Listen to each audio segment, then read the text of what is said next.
Alam niyo ba sa lalawigan ng Rizal ay nakikita ang nagtataasang bundok at nagagandahang korte nito na isa na din sa umakit sa mga turista para balik-balikan ito. Pero hindi lingid sa kalaman ng lahat na ang bulubundukin ng Rizal ay ang isa sa ginamit na taktika ng mga revolusyonerong Pilipino para pahirapan ang mga dayuhang mananakop. Lamang man sa kagamitan ang mga dayuhan, mas advantage naman ang mga gerilyang Pilipino dahil alam nila ang paikot-ikot ng lugar kaya hindi nila mahuli-huli ang huling katipunero na nanatili dito na nagngangalang Macario Sakay. Pero sino nga ba si Macario Sakay? Si Macario Sakay de Leon ay isinilang sa Tabora Street, Tondo, Maynila noong Enero 3, 1870. Nagtrabaho bilang barbero, sastre at manggagawa sa talyer ng kalisa at gumanap sa mga komedya noong 1894. At si Sakay ay sumanib sa katipunan at naging matalik na kaibigan ni Andres Bonifacio at naging pangulo ng Dapitan, isa sa pinakamalakas na konseho sa lusang panghimagsikan.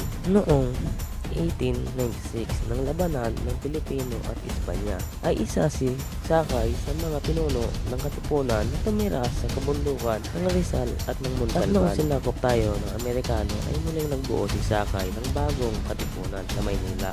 Pero nahuli siya at muling nakalaya na magpahayag ng ang amnestiya ang pamahalaang Amerikano. Noong 1905 sa tulong ni Dominador Gomez, isa sa pinagkakatiwalaan niyang leader ay nakumbinsi siyang sumuko sa Amerikano.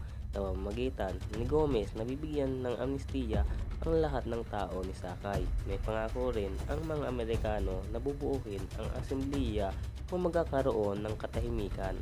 Kasama niya ang kanyang general ay bumaba si Sakay mula sa impilan ng Tanay Rizal. Sa gayunpaman sa isang piging sa Cavite ay bigla at pataksil silang hinuli. Ikinulong at bigla ang nilitis. Noong September 13, 1907 binitay siya at kasama ang isang matapat niyang general na si Lucio de Vega. Pero ano ba ang naging papel ng kuwebang ito sa kasaysayan ng Pilipinas? Noong taong 1907 bago pa man bitayin si Macario Sakay ay nanirahan siya sa kuwebang ito. Okay, dito tayo. Kalinawan Cave, hindi siya basta naging kuweba. Ang Kalinawan Cave historical. Na-discover ito 1901, ang nakadiscover mag-asawa. Sina Chiodo Lapiging at Felipe Matalino. Sila yung may-ari ng Kalinawan Cave actually. Ang Kalinawan Cave until now ay private property. Ang may-ari nito, yes.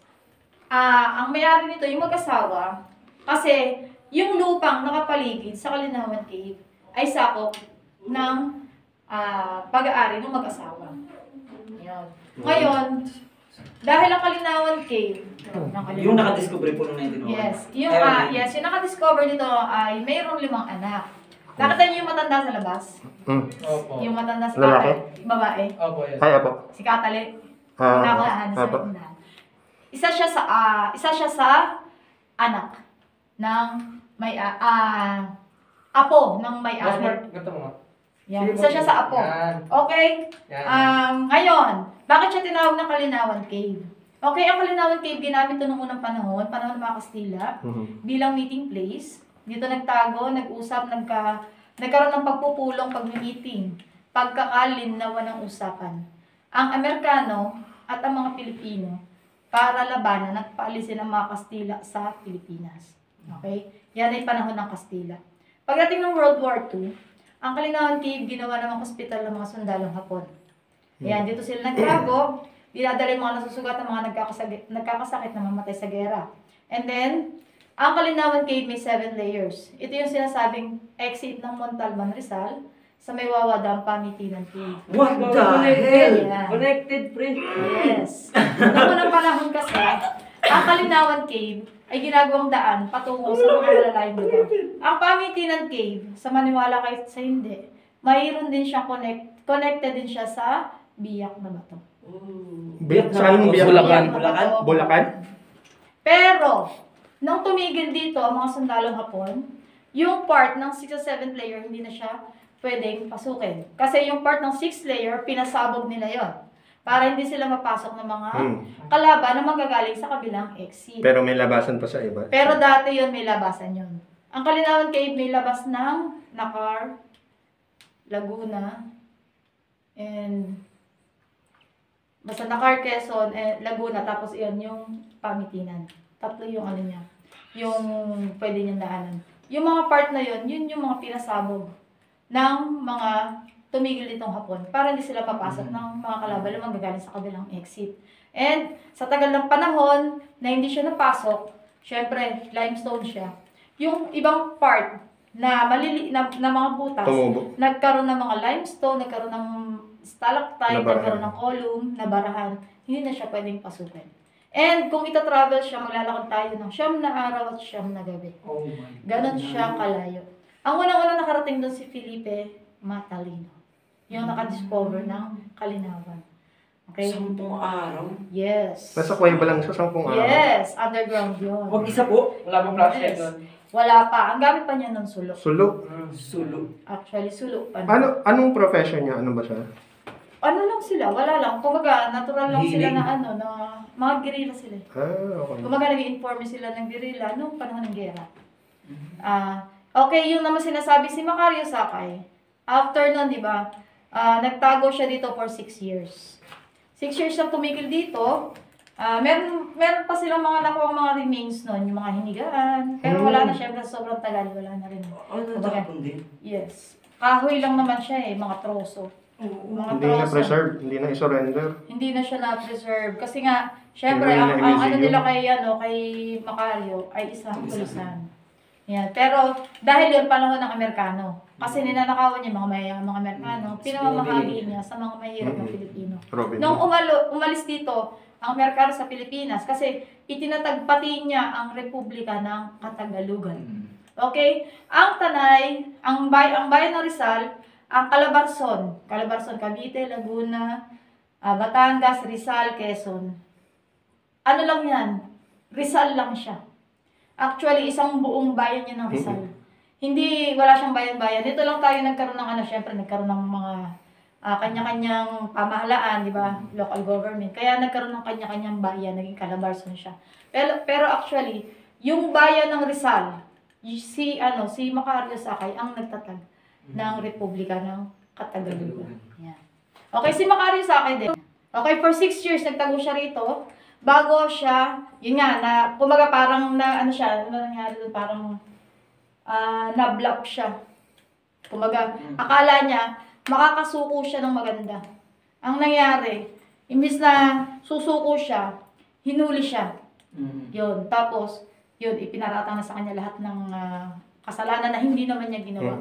Pero ang gumagawa talaga ng mga mga Amerikano para ibintang sa kanya.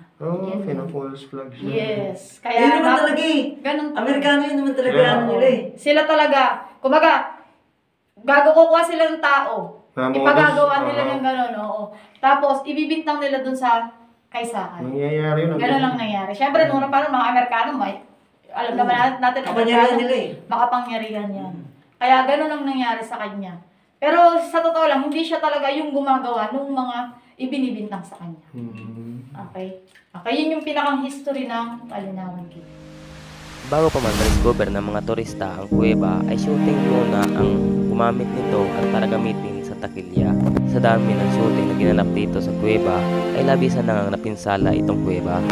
Hanggang sa pagbawal na nga ng munisipyo ang shooting dito. Hanggang sa iba na nga ang shooting dito sa kuwebang ito hanggang sa ngayon. Ito na pelikula ng Jackman ay Super Taiwan. Operation Condor 2. Operation Condor. 90s pa yun, ano? 1970s. 70s? Yeah. 70s, 1980s, gano'n siya. Okay. Ang makikita natin dito sa part na ito ay mga hindi na siya natural. Kumaga, ito ay mga pintura, glitters na lang siya kasi nga ito ay ginamit ng shooting. Ayan. Pero meron pa rin naman tayo mga buhay na mga natural crystal. Okay. Marami na mag-shooting dito. Mga pataserye, teleserye. Ayan, kagaya ng Mulawin versus Ravenna, Honesto, Bonifacio, Katipunan, Wako-Wako, Shake Rattle and Roll, Loki Caprico, Anting Abisete, Big Bossing, marami pang iba. Okay, kung isa-isahin natin yan, abutin tayo ng 3 days. Sobrang dami. Okay, na-stop lang kami ng shooting dito 2017. Kasi nga po, pinagbawalan nga ang Kalinawan na tumanggap ng shooting kasi nagkaroon ng mga ganito. Ayan. Yan po ang naging epekto ng shooting. Kasi hindi natin maiaalis siya noong unang panahon. Ang unang-unang gumamit ng Kalinawan Cave talaga ay shooting. shooting talaga ang main source of income ng mga tiga rito. Syempre, sa mga sinaunang panahon, wala naman tayong mga, kumbaga, mga do's and don'ts. Kukuha sila ng permit sa munisipyo.